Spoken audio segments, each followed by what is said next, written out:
उदय समाज सभा सांगितलं तुम्ही तिचे आठ काळा मला बलिदान केलेलं कुटुंब एमआयडीसी लावली तिकडे एसटीत लावली ती एसटी गरम ढुंगा खाली गरम हवा येते म्हणजे आमचे लेकरं मेलेत आमच्या समाजासाठी त्यांचे कुटुंब उडर पडले त्याला दिली एसटी गिअर लागून टाका लागतो इकून असं ती गिअर सुद्धा हातात घेतलेली एसटी आणि त्याला एसटीत टाकली ती शिकलंय मरणाचं आणि त्याला एसटी ड्रायव्हर शिक्षणाप्रमाणे द्या माझ्या लेकराचं कल्याण होऊ द्या ना या भूमिकेत मी म्हणून मी हे नाते लागत नाही मला रोज काम आहे विद्युत सहाय्यक मध्ये पोरं त्यांच्या काय भरत्या राहिल्यात ते एमपीसीच्या विद्यार्थ्यांचं वर्ष वाढून देतो म्हणलेले ते काम आहेत मला ते करून घ्यायचे सारथी मधले पोरं आपले माय बाबू आपले विषय लेखन गेले तर आपण कधी पोगम बसत नाही तुम्ही यंत्रवाली येताना इथं सत्य माहिती मिळते म्हणून येतात गुन्हा जे तुम्ही टळतात ना इथून सत्य समाजाच्या हिताचं घेऊन जायचं म्हणून येतात म्हणून तुम्ही गुन्हा टळताना तिथं गुन्हा टळायला टाइम नाही हो कुणाला मी तुम्हाला जेवढं काय सांगतो ते सत्य सांगतो यांनी 60च्या पोराचे काम आहे 80,000 पोराच्या शिष्यवृत्ती थांबले कावाटोळा करता आमच्या पोराचं मला माहिती मिळाली ती खरी खोटी माहित नाही 1600 ते 1800 करोड रुपये महामंडळाचे ठरले मेले ना पोरांचे कर्जबाजारी होऊन इकडं भारतात देवेंद्र फडणवीस साहेब कथाच सांगत आम्ही मराठ्यांना उद्योगपती करायला लागलो महामंडळ स्थापन केलं आणि परतावे कोणी द्यायचे पोरं कर्जबाजार झाले सिव्हिल खराब व्हायला लागले मला काम आहे मला रोज समस्या आहेत कोणाच्या बांधाच्या शेताचे आहेत कोणाच्या पोरी शिकायला फिरले आहेत कोणाच्या कॉलेजचे आहेत कोणाच्या शाळाचे आहेत कुणी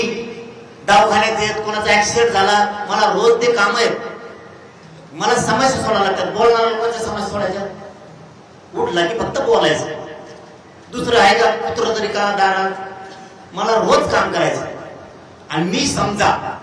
असं मनात धरून चला समजा बरं का मी तर मोकळा होतच नाही आता पण समजा मी त्याच्यासारखा मोकळा झालो त्याला काय काम नाही मला काय काम नाही ते गेले तर मी गेले ते अंगावर बोलणार तो कमराच्या खाली बोलणार तर मी कमराच्या वर बी बोलणार खाली बोलणार मी लेखाच्यात आणली ती का मग माझ्याकडे काय शब्द कमी आहेत का भारतात कोणत्याच पुस्तकात लिहिलेले असे शब्द कमीत कमी 15 तास तरी मस्त पाणी पिणार नाही आपल्या एका शब्दात आणि तुम्ही कवा ऐकल्या नसताना इतका तुम्हाला बी ऐकायला मिळत मी खोटं नाही बोलत पण मला त्याच्यात वेळच नाही तू मोकळा आहे मी जर मोकळा झालो समजा मी समाजाला विचारलं 1 वर्ष खांड मला आता काय मोकळं सोडा बोलायसाठी आणि मी जर बोलायला चालू केलं तू एक शब्द बोला त्याच्यापेक्षा 1000 शब्द माझं वळेल आणि जेव्हा तुझ्या घरच्याच्या त्यांच्या जिवारी काळजात ते शब्द लागतील ना तेव्हा तुझ्या घरच्यांना त्यांना कळलं मग आम्हाला किती लागत असत आम्ही पण बोलू शकतो तुमच्याबद्दलची सगळी माहिती आम्हाला मी जेवढे बोलतात ना 7-8-10 जण सगळी माहिती मला पुरी आमचा मोबाईल गज भरत आला मला नाही दाखवायचं ती मला नाही दाखवायचं तुम्ही कुठं जाता कुठं झोपाता तुम्ही कोणत्या मंदिरात जाऊन भेटला कुठं मंत्रालयात भेटला कोणत्या खाऊ गल्लीत भेटला ऑफिसला त्याच्या खाली कोणत्या ऑफिसला कसे भेटला तुम्ही संभाजीनगरला कुठं थांबता तुम्ही लातूरला कोणाच तिथे गेला तुम्ही परभणीला काय केलं आता एका मंत्र्यांनी ध्यानात आलं म्हणून सांगतो आता मीडियावाल्या बोलतो जाऊन द्या एका मंत्र्याने जो माझ्या विरोधात एका माणसाला 2-2 कोटी रुपये द्यायचे ठरवलं